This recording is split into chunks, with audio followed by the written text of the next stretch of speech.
Members, welcome back to own channel stock market funda में। अब देखो, आज मेरा एक ही वीडियो होगा, थोड़ा बिजी था, बाहर था। बट आज पता है पॉजिटिव क्या हुआ?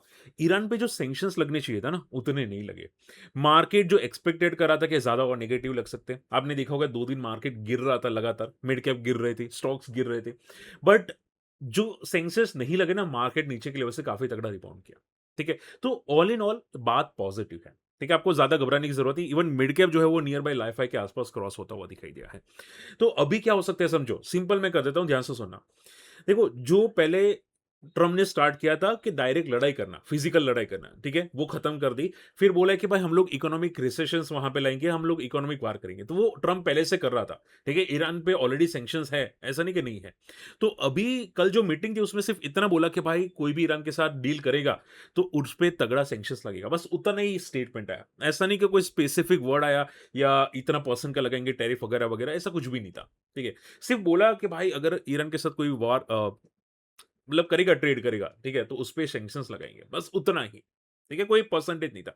इसकी वजह से मार्केट में रिबाउंड आया, क्रूड ऑयल फॉल किया। अब क्या हो सकता है? देखो, क्रूड ऑयल में एक जो फॉल आया है वो एक लिमिट होगा, क्योंकि ये सिर्फ सेंटिमेंटली फॉल आया क्रूड ऑयल में। ध्यान से सुनना, क्रूड ऑयल एक लिमिट तक ही फॉल करेगा, मे बी 80-85 के आसपास, उसके बाद वापस बेस बना देगा। अब क्रूड ऑयल 70 के नीचे तभी जाएगा जब स्ट्रेट ऑफ हॉर्मुज ओपन होगा। आई बात समझ में? और निफ्टी में क्या रहेगा? निफ्टी ज्यादातर साइडवेज रहने के चांसेस है, जब तक कि स्ट्रेट ऑफ हॉर्मस खुल ना जाए। ठीक है, अगर वो खुल जाए तो पॉजिटिव होगा, वरना क्या होगा? निफ्टी मर मर के ऊपर जाएगा। तो इसमें एक स्ट्रेटजी बनती है, अगर आपको करना है नहीं करना है आप पे डिपेंड कर सकते हैं। स्ट्रेटजी ये रहेगी कि हेजिंग। ठीक है, बहुत से लोग हेज करते हैं और हेज को थोड़ा थोड़ा थोड़ा शिफ्ट करते रहते हैं ऊपर की साइड पे। ठीक है, मान लो कि भाई अभी निफ्टी 24,000 के आसपास है, तो 26,000 का 2 महीने का कॉल निकाल दिया और शॉर्ट कर लिया, और नीचे का जो पुट था वो 30,000 के आसपास का, वो शॉर्ट कर लिया। तो जो बीच का जो लेवल होता है, जब तक मार्केट रहेगा वहां पे मार्केट साइडवेज रहेगा। ठीक है, साइडवेज तो स्लो स्टेडीली पॉजिटिव रहेगा। ठीक है, वहां पे लोग एडजस्टमेंट करते रहते हैं लेग्स का। ठीक है, चलिए स्क्रीन की तरफ आओ। ओके, समझो बात को, स्क्रीन को देखो। यहाँ पे निफ्टी की क्लोजिंग लास्ट मोमेंट पे जो थी वो सेस की वजह से थी। निफ्टी की एक्चुअल क्लोजिंग 24,250 है, 24,250। हालांकि 70 पॉइंट के आसपास का जो मूव आया था वो बिकॉज ऑफ द सेस था। ठीक है, तो निफ्टी की क्लोजिंग कुछ खास नहीं थी। आप सिर्फ इतना समझ के चलो कि निफ्टी का जो सपोर्ट है अभी भी बेस बना है 24,000 के आसपास, यानी कि अभी कोई पैनिक ज्यादा है नहीं। डाउ फ्यूचर्स भी 200 पॉइंट पॉजिटिव है। तो निफ्टी हो सकता है ये रेंज बाउंड रहने की कोशिश वापस करे, ये वीक तक, तो क्योंकि मंथ एंड हो चुका है फाइनेंशियली इसके अंदर, बट वीक तक ये ऐसे ही क्लोजिंग देने की कोशिश करता रहे। नेक्स्ट मंथ के जाके अंदर शायद मोमेंटम आपको करता हुआ दिखाई दे, तो ये वीक में ऐसे ही रहेगा, 24,000 के नीचे रहेगा। अब स्ट्रेटेजी क्या रहेगी, समझो बात को। स्ट्रेटेजी ये रहेगी कि अगर निफ्टी 24,300 के ऊपर ओपन होता है, ठीक है, तो एक बार सपोर्ट लेने आएगा जो है 24,280, और वापस ये ऊपर चला जाएगा, वापस पॉजिटिव चला जाएगा। ठीक है, अगर मान लो निफ्टी गैप डाउन ओपन होता है, 24,200 पे ओपन होता है, तो फिर वो 24,150 को वापस रिटेस्ट करेगा। ठीक है, तो आप ये समझो कि यहां पे ऊपर एक ब्रेकआउट हुआ है, नीचे आएगा तो सपोर्ट लेने आएगा और वापस रिकवर कर जाएगा। गैप डाउन ओपन हुआ तो जो शॉर्ट कवरिंग आई थी वो लोग ट्रैप हो जाएंगे और ये निफ्टी वापस फॉल कर लेगा। ठीक है, तो ज्यादा घबराने की कोशिश मत करना निफ्टी के अंदर। रही बात बैंक निफ्टी की, बैंक निफ्टी में स्ट्रेंथ नहीं है। ठीक है, बैंक निफ्टी थोड़ा ज्यादा साइडवेज है। बैंक निफ्टी 58,000 के ऊपर ही मोमेंटम करेगा, तो बहुत से लोग हीज कर लेते हैं। ठीक है, यहाँ पे भी हीजिंग कर सकते हैं काफी लोग, जब तक कि 58,000 के ऊपर बैंक निफ्टी क्लोजिंग ना दे। ठीक है, 56 टू 58 का हीजिंग बहुत से लोग करते हैं। ठीक है, तो बैंक निफ्टी भी एक रेंज बाउंड है, इसको ज्यादा फोकस करने की जरूरत नहीं है। ओके, मुझे ये बताओ, चलो अब ध्यान से सुनो। वापस स्टडी के लिए लाया हूं, बहुत सारे बिग बुल पैटर्न्स मार्केट में बनते हैं जो मैं आपको बताऊंगा, कोई रिकमेंडेशन नहीं होगा, but big bull patterns market में बन रहे हैं स्टॉक्स के अंदर। तो चार्ट्स को फोकस करो, ये है स्टॉक का डेली चार्ट। ये स्टॉक आज 8% से आई थिंक 7-8% मोमेंटम क्या है। छोटी कंपनी है, पेनी स्टॉक, काफी वेल नोन है, सभी लोग जानते हैं, बहुत ही प्रसिद्ध कंपनी है। काफी बहुत ही प्रसिद्ध कंपनी है, काफी लोग यूज करते हैं। ठीक है, काफी लोग जानते हैं, इनके सब्सक्राइबर्स हैं। तो अगर मैं डेली चार्ट की बात करूं तो बहुत अच्छा मोमेंटम किया था। ठीक है, इसके बाद इसने बेस बनाया अराउंड 100 मूविंग एवरेज पे और ऊपर गया। अब यहां पे एक रेजिस्टेंस था, चाहता तो ये फॉल कर सकता था डेली चार्ट पे, बट इसने ब्रेकआउट किया। ठीक है, अब क्लोजिंग भी पॉजिटिव है, तो ये पक्का ये बता रहा है कि मैं अब यहां से निकलने वाला हूं। मैं ऐसा नहीं बोलूंगा कि कल निकलेगा, ठीक है, मैं ऐसा नहीं बोलूंगा ये परसों निकलेगा, बट जिस तरह से ये पैटर्न बन रही है ना, जब तक अब ये लेवल ना टूटे ना, ठीक है, चार्ट्स के अंदर, डेली चार्ट्स के अंदर, तब तक ये बहुत बड़ा ब्रेकआउट मोड पे है, ठीक है। अब देखो पैटर्न बहुत स्मूथ है, यहां से ऊपर गया, नीचे आया, साइडवेज हुआ, एंड देन बूम, ठीक है। तो ये ब्रेकआउट बहुत अच्छा है, सिंपल ब्रेकआउट है। अब अगर ये बंदा कोई ब्रेकआउट ना पकड़े ना, ऐसा ब्रेकआउट, तो मैं बोलूंगा मार्केट को थोड़ा सीखना पड़ेगा आप लोगों को, ठीक है। तो इजी मार्केट है, स्टडी करो, बहुत अच्छा ब्रेकआउट यहां पे इस बंदे ने किया है, ठीक है। मुझे नाम कमेंट करके बताना कि कौन सी कंपनी है। ओके, सबसे पहली बात करते हैं कि देखो, जैसे कि मैंने बताया कि यूएस सैंक्शंस जो किया था, उसमें कोई ज़्यादा इफ़ेक्ट हुआ नहीं है। इकोनॉमिक टाइज़ कट करने की बात की है, बट कोई ज़्यादा पैनिक है नहीं, ठीक है। ये ऑलरेडी थोड़ा बहुत चल रहा था सैंक्शंस। आई थिंक थोड़ा-थोड़ा करके शायद स्ट्रेट ऑफ हॉर्मुज़ को भी खोल दे। एनीवे, ग्रो की बात करें, देखो ग्रो की कल ब्लॉक डील होने वाली है। 1.6% का स्टेक बेचा जाएगा बाय रैबिट कैपिटल, जो है 1900 करोड़ का। अब देखो जनरली ब्लॉक डील में कोई बड़ा प्लेयर अगर आता है ना, तो स्टॉक पॉजिटिव हो जाता है, ठीक है। तो हम लोग देखेंगे कि क्या कोई बड़ा प्लेयर आता है और स्टॉक को भगाता है, ठीक है। आप सिर्फ इतना समझ के चलो कि स्टॉक में अगर कोई बड़ा प्लेयर नहीं आया, ठीक है, तो स्टॉक क्रैश हो सकता है 180 तक, अगर नहीं आया तो की बात है। अगर आ गया तो स्टॉक सपोर्ट ले लेगा और साइडवेज चला जाएगा, या साइडवेज टू पॉजिटिव हो जाएगा। आपको तभी देखना है जब ये 223 के ऊपर निकले, और ये तभी निकलेगा मुझे लगता है कि जब इसमें इनके रिजल्ट्स अच्छे आएंगे और अच्छी इंप्रूवमेंट होगी, और जो सेस है जिसकी वजह से वॉल्यूम मार्केट में डिक्लाइन हुए हैं, उसका कोई इंपैक्ट ना पड़े, ठीक है। सो अभी के लिए साइडवेज चार्ट है, ज़्यादा पैनिक करने की ज़रूरत नहीं है। मुझे लगता है कि रिटेल पब्लिक आएगी, तब शायद ये थोड़ा मोमेंटम करेगा। हिंग कॉपर की बात करते हैं। देखो इसका ओएफएस ओवर सब्सक्राइब 3 गुना हो चुका है, सोचो। इंडियन मार्केट में कोई नहीं आ रहा, मुझे किसी ने यही कमेंट किया था कि सर इंडियन मार्केट में कोई ट्रेड नहीं कर रहा, ठीक है। बट आप देखोगे हिंग कॉपर का स्टॉक का ओएफएस 3 गुना सब्सक्राइब हो चुका है, ठीक है। So positive definitely, but stock already आज क्रैश हो चुका है। स्टॉक आप देखोगे 531 पे ट्रेड कर रहा है, और फ्लोर प्राइस 514 की है, यानी कि अभी भी अपने लेवल से काफ़ी नीचे, काफ़ी ऊपर ट्रेड करा है हिंग कॉपर, ठीक है।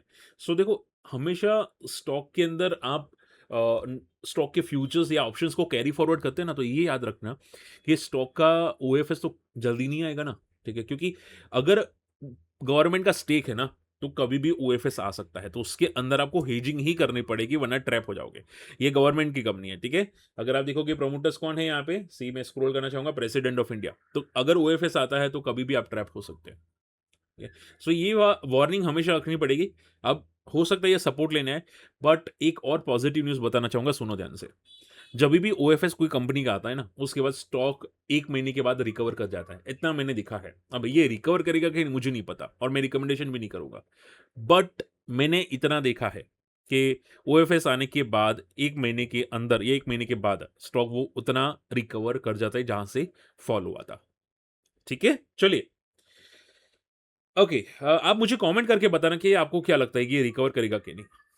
अब देखो अभी रिसेंटली एक आईपीओ आया था, आपने आज ही क्लोज हुआ है आईपीओ, जिसका नाम है ऑगमेंट एंटरप्राइज, जिसका ग्रे मार्केट 41% का था। अब पता है प्रॉब्लम क्या है, ध्यान से सुनना, ये इंपॉर्टेंट है।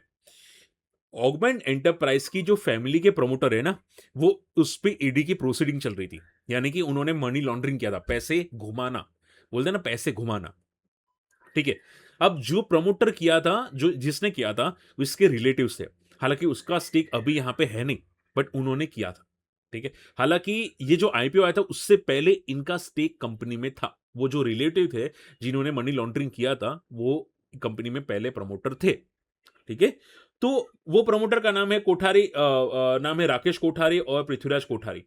अब उन्होंने मनी लॉन्ड्रिंग किया था 2015 के अंदर, और अभी भी कुछ उनकी इश्यूज चल रहे हैं कोर्ट के अंदर, जो है 2023 के आसपास का। यानी कि हो सकता है कि कंपनी की जो बैलेंस शीट है वो शायद इन्फ्लेटेड हो। मैं ऐसा नहीं बोलूंगा कि 100% होगी, बट हो सकता है, क्योंकि उन्होंने मनी लॉन्ड्रिंग पहले की थी। सो केयरफुल है ना, जिनको भी आईपीओ लगता है उनको 2-4 रिजल्ट्स देखने पड़ेंगे, उनको चार्ट्स देखने पड़ेंगे, बड़े प्लेयर्स आते कि नहीं, वरना आप ट्रैप हो सकते हैं, ठीक है। Be totally careful. और देखो ये न्यूज़ भी कब आई, जब आईपीओ का लास्ट डे खत्म हो चुका था। तो ये सेबी वाले, न्यूज़ चैनल वाले इतने हरामी होते हैं कि वो आईपीओ को अलाउ भी कर देते हैं, लिस्ट लास्ट डेट फिलअप भी हो जाती है, उसके बाद न्यूज़ को फॉरवर्ड करते हैं, ठीक है। और हम लोग कुछ नहीं कर सकते, क्योंकि हम लोग पब्लिक है, ठीक है, आम पब्लिक है। ये सत्ता जो होती है ना, सत्ता की भूख, ये बहुत खराब होती है। Anyway, so be careful. मैंने भी अप्लाई किया है, देखते हैं लिस्टिंग में, तो ज़्यादा फोकस नहीं करूंगा लिस्टिंग के बाद, ठीक है। ओके, शुगर प्राइसेस रिसेंटली काफ़ी फॉल हुए हैं और देखो गवर्नमेंट ने बाहर से ड्यूटी फ्री इंपोर्ट शुगर मंगाना स्टार्ट कर दिया है। अब शुगर प्राइसेस फॉल हुए। मैंने आपको एक सिंपल स्टेटमेंट दिया था कि ये जो न्यूज़ की उसकी वजह से शुगर स्टॉक फॉल करेंगे। बट नेक्स्ट डे को देखना क्या रिकवर करते हैं? अगर हाँ, तो फिर उसमें ज़्यादा पैनिक नहीं होगा। बट स्टिल आज शुगर कंपनीज़ फॉल की। द्वारिकेश आई थिंक फॉल किया, बलरामपुर चीनी फॉल किया और आई थिंक बाकी शायद किए होंगे। ठीक है। सो जो पंप आया था वो डंप वापस शुगर कंपनीज़ के अंदर हो चुका है, ठीक है? सो केयरफुल लेना पड़ेगा, ठीक है? ये प्राइस बढ़ सकते थे बट मैं आपको सिंपल और एक कर देता हूँ, अगर इथेनॉल E20 रहा इंडिया में, ठीक है? तो डेफिनिटली शुगर प्राइसेस एक लिमिट तक ही नीचे रहेंगे, बाद में वापस ऊपर आ जाएँगे, ओके? So don't panic. अगर किसी के पास मान लो कि शुगर कंपनीज़ हैं, तो ज़्यादा पैनिक नहीं होगा बट मुझे तो ये लगता है कि E20 के बाद अगर E50 भी आता है, E80 भी आता है, तो शुगर वालों के अच्छे दिन आने वाले हैं। येस, अच्छे दिन आने वाले हैं। सो बी रिलैक्स, घबराने की ज़रूरत नहीं है कंपनीज़ के अंदर। ओके, लास्ट 2 चीज़ें हैं। सुज़लोन अगर बात करने जाए, तो सुज़लोन को यहाँ पे एक बहुत बड़ा ऑर्डर टोरेंट के साथ मिला है और उनका total order book Torrent company के साथ 1.3 गीगावाट का हो चुका है, जहाँ पे अभी 250 मेगावाट का ऑर्डर मिला था। तो देखो, सुज़लोन को ऑर्डर लगातार मिल रहे हैं। प्रॉब्लम पता है क्या है? ये मोमेंटम ही नहीं कर रहा। नहीं, बिल्कुल भी मोमेंटम, और पूरा सेक्टर, ये अकेला नहीं, पूरा सेक्टर मोमेंटम नहीं कर रहा। क्या कर सकते हैं? समझो। देखो, ये पूरा सेक्टर अभी ड्रॉडाउन है। ये हो गया, आइनेक्स विंड हो गया, केपीआई ग्रीन हो गया, वगैरह-वगैरह, वारी सब पूरा ड्रॉडाउन है, ठीक है? इनका टाइम आया नहीं है। जैसे केमिकल का टाइम आया ना, आएगा, वैसे ही इसका टाइम भी आएगा बट ये टाइम लेगा, ठीक है? आप ये समझ के चलो, अब ये सभी कंपनीज़ कंसोलिडेट मोड में चले जाएँगे, ठीक है? हालाँकि ऑलरेडी थोड़े हैं, पर ये और जा सकते हैं और शायद मे बी 6 महीना, 7 महीना ले ले और बाद में जाके कुछ मोमेंटम करे, ठीक है? तो अभी ये 40 से लेके 60 का एक बहुत बड़ा रेंज बाउंड है। 60 को ब्रेक करता है, उसके बाद जाके कोई बड़ा मूव आ सकता है इसके अंदर, ठीक है? और 60 को भी ब्रेक करने के बाद सस्टेन होने देना 1-2 दिन, तब आपको क्लियर आइडिया आएगी। ओके, जीएमआर एयरपोर्ट्स की बात करते हैं। जीएमआर एयरपोर्ट ऐसा डिस्क्लेमर मेरे पास है। कंपनी का अभी बोला है कि भाई 1900 करोड़ का इन्वेस्टमेंट है, आने वाले 5 से 7 साल के अंदर कंपनी एक्सपांशंस करी है और जो ट्रैफिक बढ़ रहा है दिल्ली एयरपोर्ट या हैदराबाद एयरपोर्ट पे, उसको देखने के बाद ये लोग तगड़ा एक्सपांशंस करी है। हालाँकि मेरे पास 111 के आसपास से है। ये जो न्यूज़ आ रही है ना, उन्होंने परफेक्ट टाइम पे फॉरवर्ड की जब स्टॉक काफ़ी सपोर्ट पे आ चुका है, ठीक है? ऊपर से जो फॉल हुआ है, नीचे जो सपोर्ट है अराउंड 96 टू 99 के आसपास का सपोर्ट है। यहाँ पे एक बेस बना सकता है और वापस वही मोमेंटम कर सकता है, क्योंकि इसने आप देखोगे बहुत अच्छी पैटर्न फॉलो की है सिंस 2023। ये बहुत अच्छा बिग बुल पैटर्न को फॉलो करा है, यहाँ से वापस ये स्ट्रेंथ लेने की कोशिश कर सकता है, ठीक है? सो बी रिलैक्स, हर चीज़ में घबराने की कोशिश नहीं करनी चाहिए मार्केट के अंदर। चलिए फटाफट आप लोगों की क्वेरीज लेना स्टार्ट करते हैं। आप क्वेरीज भाई मेंशन करो, क्वेरीज को मेंशन करो। एक सर ने क्वेश्चन पूछा था, सर एफकॉन शेयर्स मेरे पास है, लॉसेस में है, क्या करना चाहिए? देखो, रिकमेंडेशन तो नहीं कर सकता, मैं आपको बता देता हूँ कि एफकॉन के अंदर क्या हो सकता है, ठीक है? आई थिंक आपका बात है शायद एफकॉन इंफ्रा, ठीक है? जो आपने बोला 310 और ये अभी चल रहा है 297 के आसपास का। अब देखो एफकॉन इंफ्रा कंस्ट्रक्शन सेक्टर में है, ठीक है? इसका रिसेंटली एक बार रिजल्ट देख लेते हैं, क्योंकि अगर ग्रोथ है तो कोई पैनिक है ही नहीं। सी, कंपनी की बैलेंस शीट काफ़ी स्ट्रॉन्ग है, ठीक है? पहले तो आप ये समझो कि आप घबराओ मत, हर हर चीज़ में घबराओ मत। जो कंपनी ने बहुत छोटी कंपनी है, पर जिस तरह से कंपनी ग्रो कर रही है ना, ये एक टाइम ऐसा करेगी कि फटेगा, ठीक है? बट ये होता क्या है कि अभी नहीं फटेगा, ठीक है? ये कंसोलिडेट मोड पे जा चुका है। सो इसको टाइम देना पड़ेगा, ठीक है? ये कभी-कभी स्टॉक्स होते हैं जो 2-4 साल के बाद फटते हैं, ठीक है? और तगड़ा फटते हैं, ठीक है? आपने जो एफडी में कमाया होता है ना, उससे ज़्यादा फट जाते हैं, बट आपको टाइम देना पड़ता है। इसका बेस है अराउंड 270 टू 60 के आसपास का। अगर बेस बना लेता है तो अच्छी बात होगी और इसका एक ब्रेकआउट है 500 के ऊपर का, राउंड लेवल एक सपोर्ट रेजिस्टेंस मान के चलो, ठीक है? अगर ये ब्रेक होता है तो तगड़ा ब्रेकआउट यहाँ पे आपको दिख सकता है। तब तक के लिए आप ये समझ के चलो, पैनिक मत करो, फंडामेंटल्स अच्छे हैं, इंप्रूवमेंट आ रहा है, सो बी रिलैक्स, ठीक है? चलिए, होप आज का वीडियो समझ में आया, पसंद है वीडियो को शेयर करना, चैनल सब्सक्राइब कर लेना। फ्री टेलीग्राम में नहीं है, जाके ज्वाइन कर लेना, मैं आज था नहीं, बाकी मैं अपडेट करने की पूरी कोशिश करता रहूँगा आपको यहाँ पे टेलीग्राम के अंदर। और कम्युनिटी में आना चाहते हैं तो वहाँ पे इससे और चीज़ें आपको सीखने को मिलेगी, ये पक्की बात है। अगर आप इंटरेस्टेड हैं, अकाउंट ओपन कर सकते हैं, बहुत सारी चीज़ें मैं आपको शेयर कर दूँगा, स्क्रीनर्स कैसे यूज़ किया जाता है और आपको प्रॉपर अपडेट बता दूँगा, ठीक है? अल्गो के बारे में भी जानना है तो कमेंट कर सकते हैं या फॉर्म फिल अप कर सकते हैं जो वीडियो के डिस्क्रिप्शन कमेंट्स में है। मिलते हैं अगली वीडियो में, बाय।